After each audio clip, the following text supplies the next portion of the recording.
So those are the ethics and risks and the tools, and let me finish up with the changes coming. So this isn't really just about the tools. It's really about how training and information is getting created, how it's getting delivered and consumed. We can create long training courses, long meetings. We can do a lot of work that takes a long time to consume, but these days, people have less and less attention span. If you ask me, my attention span is about 1 to 3 minutes. If you have a video that's 6, 7, 10 minutes, I won't watch it. And neither probably will your children or your grandchildren, your nieces and nephews. The world, because there's so much content out there, the world is becoming less tolerant of lots of information being put out there. AI, and let me talk about what's coming next. And I say that because if we have a lot of information that we're trying to push out, then your best bet is to use AI to make it succinct and short and to the point. AI is not just coming, it's here. It's integrated into everything that we already have. If you go to Google Workspace AI, and you open up Google email, and say, write an email to my sister and tell her happy birthday, it'll send that email for you. It'll even attach an image if you want. Microsoft has Copilot AI, where integrated into, it's actually a sample there, integrated into Excel. You can just tell it to add columns with data that you have in Excel and analyze it and format it for you. ChatGPT understands memes. Canva can write things magically just by you blinking. There are a lot of things it can do.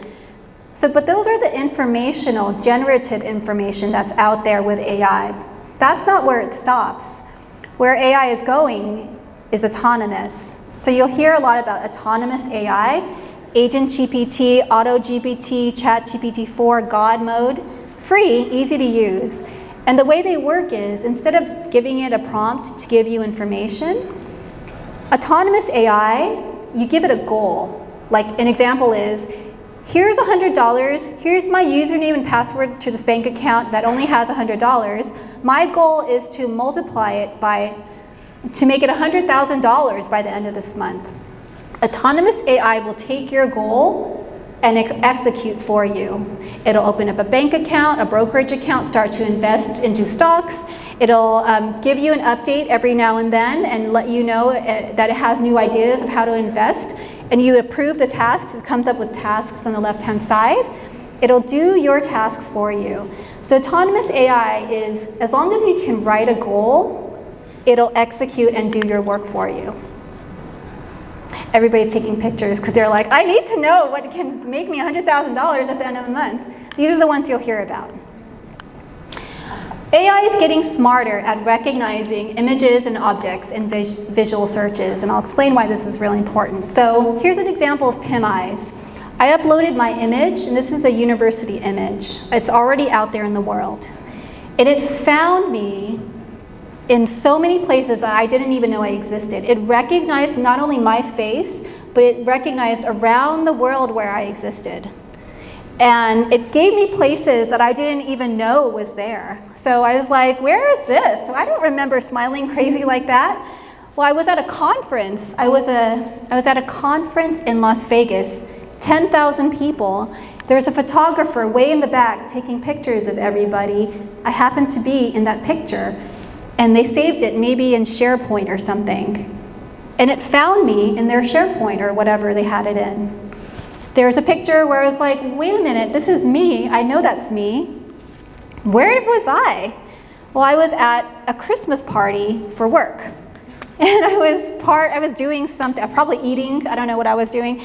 But it recognized that I was there just for my own picture. And it found me in this, it was actually our own SharePoint site that this was up at. So, we talk about being careful with your data. It's out there.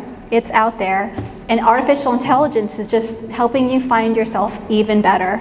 So this prompted me to look and scrub my data. Look at what I put out there on Instagram. I'm like, I don't want that out there. People are looking for me. Everything else I actually knew, believe it or not, I put those up there on purpose. But anyway, so it's getting smarter at recognizing images. Here's an example of ChatGPT 4.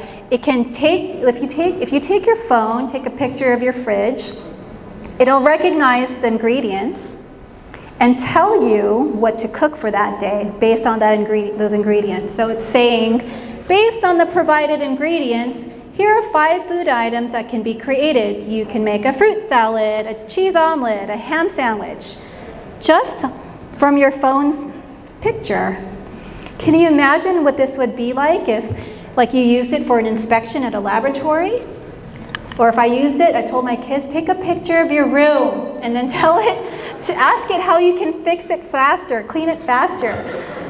I need to do that tonight. All right. Pretty scary, but also amazing. Amazing in that really we're getting to this point where we need to look at artificial intelligence as helpers. You can use it to augment your work. Now is the time to get really good at using these tools to adapt and to free your time to do those higher level human things, right? I'm at a point in my career where I don't want to be in front of a computer anymore. I want to, take a nap. I want to see my kids. I want to go to Starbucks and take a walk. And if there's a tool that can help me do that, I will jump and use it. Understanding that there are seatbelts I need to put on first. So I'm going to close this up by saying, in the past, your ability to influence, to be successful was about whether you could make the most content, whether you can create more papers or write more emails or create more videos. But if anyone can generate content, if anybody can create it at the drop of words, then the best content is really what's going to win out in the end. It's your ideas that are going to help you stand out.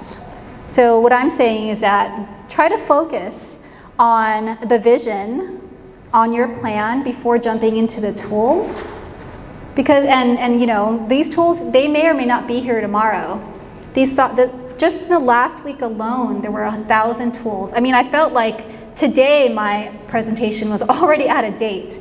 They're going to come and go. These tools are going to come and go. But what's more important is that you be ready with your approach to artificial intelligence and any tools that replace it. The structure is the same, but your ideas, they shouldn't change. So start with your ideas. I shared 8 things that you can do with AI, like ChatGPT, or produce slides, images, videos, translations, ethics and risks, like hallucinations, bias and sexism, and the changes coming with autonomous AI, image recognition, and the changing landscape of data consumption. I'll have these slides up in a second. This is a QR code to download my presentation. If you go to my presentation, you'll have access, you can click on AI Tools videos. Every single video that I shared today, I've put in a playlist in YouTube. And I've also included cheat sheets. So if you're using ChatGPT for the first time or you want to know about new tools, there's a document that you can download to help you write out a prompt better, maybe. Lots of resources and tools. Or if you email me, I'll send it to you. I might ask you to buy me some Starbucks or boba or something, but yeah, it'll be available for you. My name is Jeanette Ducut. You can find me at Riverside, and I use technology to educate. Thank you, everybody.